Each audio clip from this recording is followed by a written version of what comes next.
पार्थ पवार प्रकरण बाहेर का आलं आणि कोणी आणलं? दोन पवार एकत्रित येत आहेत आणि एकमेकांना सांभाळून घेत आहेत म्हणून अजित पवारांचा गेम केलाय का? अजित पवारांना आता हटवण्याची वेळ आली आहे का? भाजपाला अजित पवारांची गरज, तसेच शिंदे यांची देखील गरज नाही. हायकमांड महाराष्ट्रातील कुबड्या हटवणार का? अजित पवारांना सांभाळता सांभाळता फडणवीसांच्या नाकात जीव आलाय का? एकीकडे देवेंद्र फडणवीस, त्यांच्यावरती भ्रष्टाचाराचा एकही आरोप नाही, तर दुसरीकडे त्यांच्यासोबत असणाऱ्या नेत्यांमुळे ते नेहमीच अडचणीत येत आहेत का? आगामी स्थानिक स्वराज्य संस्थेच्या निवडणुकीत कुणाशी युती करा, पण भाजपाशी युती करू नका.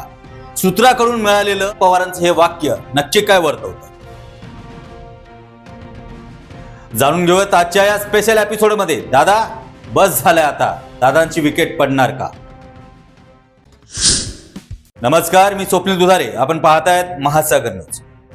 70,000 कोटीचा सिंचन घोटाळ्याची बैलगाडी भर पुरावे असणाऱ्या भाजपाने शेवटी अजित पवारांना क्लीन चिट देत महायुतीत उपमुख्यमंत्री पदावरती विराजमान केलं. पण अजित पवारांना सांभाळणं आता फडणवीसांना देखील कठीण जातंय का, हे वारंवार दिसून येत आहे.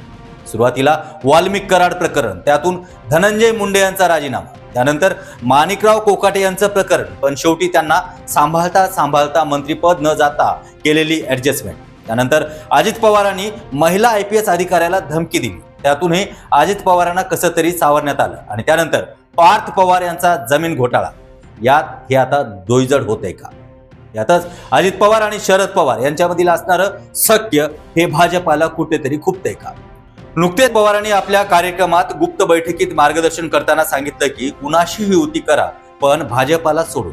याचा अर्थ राष्ट्रवादी शरद पवार गट आणि अजित पवार गट यांच्यातील अंतर्गत असणारे चांगले संबंध दिसून येतात. त्यानंतर धनुष्यबाण मिळवण्यासाठी उद्धव ठाकरे वारंवार कोर्टाच्या पायऱ्या झिजवतात, पण शरद पवार मात्र कधीच आपल्या चिन्हासाठी किंवा पक्ष फोडलेल्या प्रकरणासाठी कुठेही बोलताना दिसत नाहीत.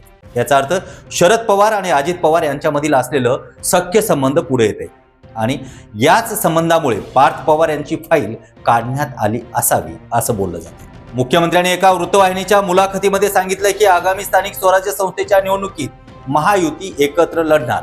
तरी देखील न कळत मुंबईच्या महापालिकेवरती भाजपाचा महापौर होणार हे भाजपातूनच बोललं जातं. तरी देखील शिंदेच्या बालेकिल्ल्यात गणेश नाईक यांनी अनेक वेळा जनता दरबार घेतला आणि आपली ताकद त्या ठिकाणी निर्माण केली. त्याचबरोबर ठाण्यातील रावणाचं दहन करायचं या गणेश नाईक यांच्या वाक्यामुळे या ठिकाणी भाजपा आणि शिंदे गट यामधील असणारी मतभेदाची दरी या ठिकाणी स्पष्ट होते.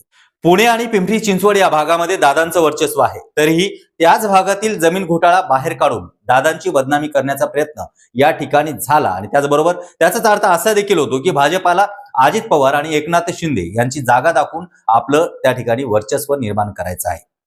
भाजपाने अजित पवारांना खूप वेळा सांभाळलं, पण आता हायकमांड कडून महाराष्ट्रातील या कुबड्या हटवल्या जातील का हे पाहणं देखील गरजेचं आहे.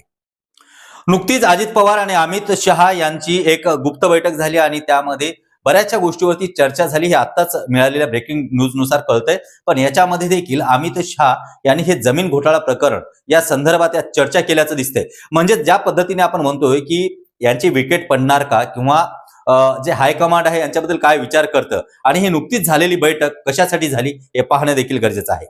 आगे आगे देखेंगे होता है क्या, या संदर्भात तुम्हाला काय वाटतं नक्कीच आमच्या कमेंट बॉक्समध्ये कळवा. आणि यासारखेच विशेषात्मक प्रोग्राम आणि विश्लेषणात्मक प्रोग्राम पाहण्यासाठी आजच आमच्या चॅनलला सबस्क्राईब करा.